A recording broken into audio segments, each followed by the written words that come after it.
नमस्कार विद्यार्थियों, आप सभी के लिए मैं यूपी पीजीटी टीजीटी के लिए एक महत्वपूर्ण जानकारी लेकर आई हूँ। हालांकि जानकारी जो है वो आप लोगों को पसंद नहीं आएगी और एक बार जब हम भी सुनते हैं तो ऐसा लगता है कि आयोग जो है ये कर क्या रहा है, ये कोई मजाक चल रहा है जो हर दूसरे दिन एग्जाम डेट के अंदर बदलाव किया जा रहा है। ऐसी क्या समस्याएं आ जाती है जिसको एक सही तरीके से प्लानिंग नहीं की जा सकती, एक सही डेट नहीं दी जा सकती। बच्चों के सामने यूं बार बार एग्जाम डेट्स का बदलना, एक तो पहले ही वैकेंसियों को लेकर परेशानियां चलती ही है कि वैकेंसियां आती ही नहीं है। इनके सिर्फ विज्ञापन देख देख के दिमाग खराब हो जाता है और अब जब ये आ जाती है तब इनकी एग्जाम डेट जो है वो कंफ्यूज किए रखती है। तो बच्चा फिर पढ़ेगा कब? तो ये तो देखो, ये जो शिक्षा चयन आयोग है इनको सोचने की बात है कि कोई भी जो प्रक्रिया है वो सही तरीके से की जाए। अब बात करूं मैं सबसे पहले टीजीटी एग्जाम्स की। अब देखिए उसकी फिर से डेट बदल गई। क्या ये एक बहुत छोटा मोटा एग्जाम है जिसकी डेट यूं चंद मिनटों में बदली जा रही है? पहले देखिए आपने इसको 14-15 मई के लिए बात हुई थी, ठीक है, और उसके बाद में फिर बदल के इसको 21-22 की बात की थी और फिर से अब सुनने में आ रहा है कि परीक्षा जो है वो स्थगित हो गई है। ठीक है, तो चलो एक बार बात करते हैं इनके बारे में कि हमारे सामने एक सूचना आई थी। ठीक है, ये कब आई थी? ये 30 अप्रैल को आ गई थी। क्या था इसके अंदर? जब पहले डिसाइडेड था कि 14-15 मई को जो है वो परीक्षा करवाई जाएगी टीजीटी की। ठीक है, अब बाद में ये कहा गया कि आयोग के निर्णय क्रम में उक्त परीक्षा अपरिहार्य कारणों से संशोधित कर 21-22 जुलाई की होगी। चलो ठीक है, हो सकता है, चलो एक बार के लिए एक मैनेजमेंट को ध्यान में रखते हुए ये चीजें की जा सकती है, हो गई। और लेकिन हमारी जो पीजीटी है उसके लिए क्लियर स्टेटमेंट आ गया, क्या कि भाई एग्जाम जो है वो 18-19 जून को होगा। ठीक है, ये क्लियर हो गया। अब क्योंकि टीजीटी की डेट अब फिर से चेंज हो रही है, आपने देखा होगा, ये आर्टिकल पेपर में पढ़ने को मिल गया होगा, 21 व 22 जुलाई को होने वाली टीजीटी परीक्षा स्थगित। अब आयोग इस बार क्या कह रहा है? फिर से वही बात, अपरिहार्य कारणों के कारण स्थगित। भाई समझ सकते हैं कि पहले जो कारण थे, भाई अपरिहार्य कारणों में मुख्यतः रूप से क्या लोगे कि जो फॉर्म जो भरे गए हैं, अब टीजीटी के जो फॉर्म भरे गए हैं वो कितने भरे गए? आपको आइडिया होगा कि लगभग 8,69,000 के आसपास ये फॉर्म है। ठीक है, और अगर इसमें पीजीटी के शामिल कर लिए जाए तो 12-13 लाख के आसपास फॉर्म हो रहे हैं। अब क्योंकि पीजीटी जो है तो पीजीटी का डेट फाइनल है। अब बच्चों को टेंशन ये भी चल रही होगी, क्या भरोसा है, 30 दिन बचे हैं, फिर से एग्जाम डेट चेंज होगी कि नहीं होगी? तो मैं आपको बता दूं कि पीजीटी वालों को ज्यादा चिंतित होने की जरूरत नहीं है। आप लोग अभी इस तरीके की सूचनाएं देख के परेशान जरूर हो रहे होंगे। भाई सीधी सी बात है, परेशानी होगी। जब यहाँ थोड़े थोड़े दिनों के अंदर डेट बदल रही है तो हम ये भी सोच सकते हैं कि 30 दिन पड़े हैं, पीजीटी में फिर बदलाव कर देंगे। तैयारी करें कि फिर दिमाग से ये रखे कि भाई चेंज होगा चेंज होगा चेंज होगा। तो देखो, पीजीटी वालों को ज्यादा चिंतित करने की जरूरत नहीं है, क्योंकि जो सेंटर्ड है वो कम बच्चों के लिए ऑर्गेनाइज करने बड़ी मुश्किल बात नहीं होती और टीजीटी के जो फॉर्म है वो कम है, इसीलिए आपका जो एग्जाम है यथावत इसी समय पर होगा जो कि आपका निर्धारित है 18-19 तारीख को।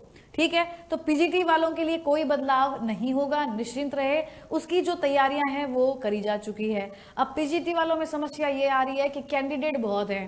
ठीक है ना, एग्जाम ये 2022 में होने वाला था, अब होने जा रहा है 2025 में। तो आपको क्या लग रहा है, कैंडिडेट कितने बढ़ गए? 3 साल के और बढ़ गए। तो क्योंकि अभ्यर्थियों की संख्या ज्यादा है उस हिसाब से इन लोगों ने ये अपरिहार्य कारण दिया है, क्योंकि सेंटर में व्यवस्था ठीक से कर नहीं पा रहे। बट ये तो आयोग को समझना चाहिए कि भाई आपने ऑलरेडी एक्सटेंड किया था, फिर से ये एक्सटेंड, अब पता नहीं, बच्चे तो इतने चिंता में आ जाते हैं कि वापस डेट कब आएगी।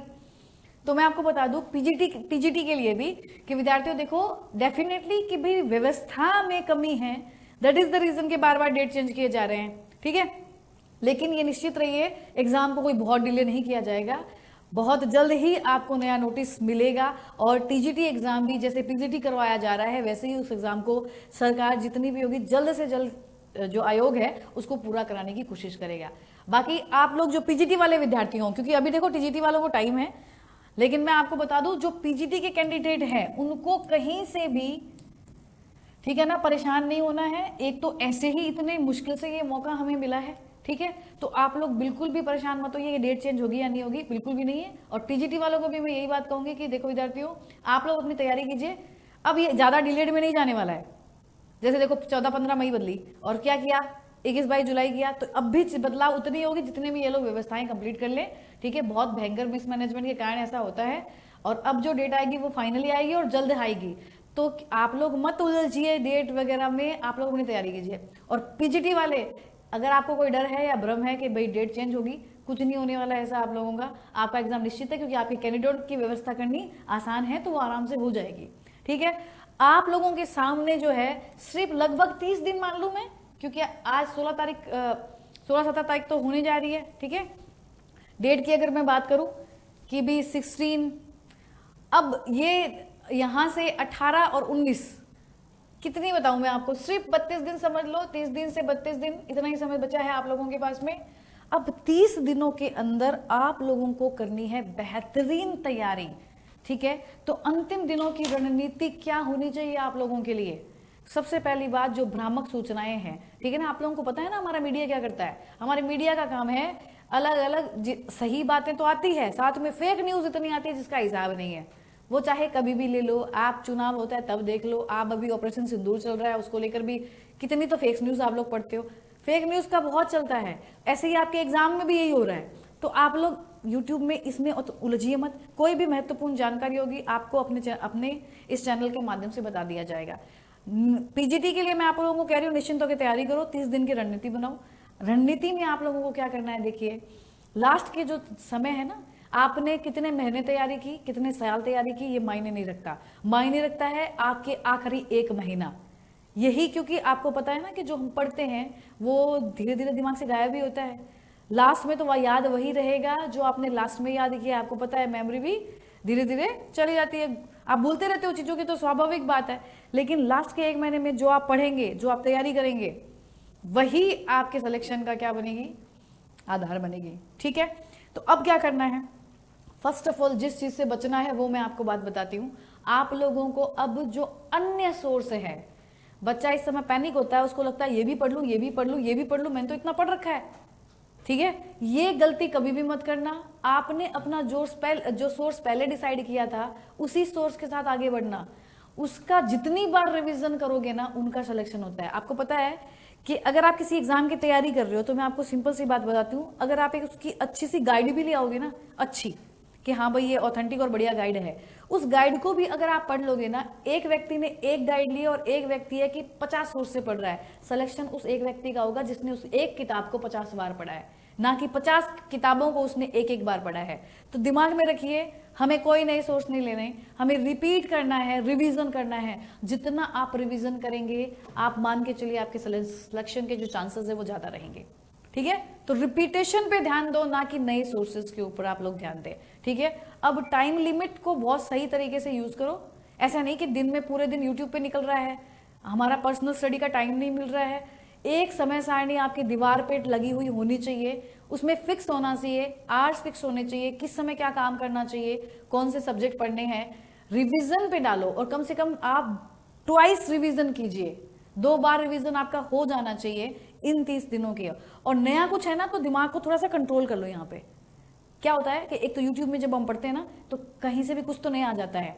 ठीक है, तो उस नए से हम डिस्टर्ब हो जाते हैं, अच्छा ये तो आता ही नहीं है। उस एक चीज के लिए हम जो अपना पुराना इतना कुछ बेस तैयार किया है, हम खराब कर देते हैं। हमें ये नहीं करना है। आ रहा है कोई बात नहीं है, आपके सोर्स बेस्ट है, अपने ऊपर कॉन्फिडेंस रखो, अपने सोर्स पे कॉन्फिडेंस रखो, पढ़ो एकदम उन्हीं को बार बार। आप तो यही सोच के चलो एग्जाम में आएगा, यहीं से आएगा। ठीक है ना, फर्दर चीजें करने का आप समय बचा नहीं है, हमें केवल रिवीजन करना है। समय बांध के कोशिश करो जितनी बार आप इसको रिवाइज कर सको। ठीक है, और नए सोर्स को अप्लाई बिल्कुल भी नहीं करना है। ठीक है, और मेन इंपॉर्टेंटली सबसे ध्यान रखना, इस समय ज्यादा प्रॉब्लम क्या आती है आपको पता है कि कई विद्यार्थी क्योंकि अपने स्वास्थ्य का ध्यान ही नहीं रख पाते हैं, इस समय टेंशन तनाव इतना ज्यादा हो जाता है, हैंडल नहीं कर पाते हैं। अपनी हेल्थ का बहुत ध्यान रखना।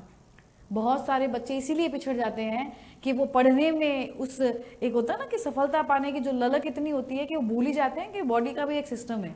इसको मेंटेन करके चलिएगा, अपना मानसिक स्वास्थ्य, शारीरिक स्वास्थ्य को ध्यान रखें, प्लस अपने सोर्स पर और खुद पर विश्वास रखें। 100% सिलेक्शन हो जाएगा। बाकी भ्रांतियों में बिल्कुल भी हमें नहीं जाना है। कोई भी आवश्यक सूचना होगी वो यहाँ पे आपको चैनल पर दे दी जाएगी। ओके, तो थैंक यू सो मच विद्यार्थियों, तैयारी कीजिए, ऑल द बेस्ट।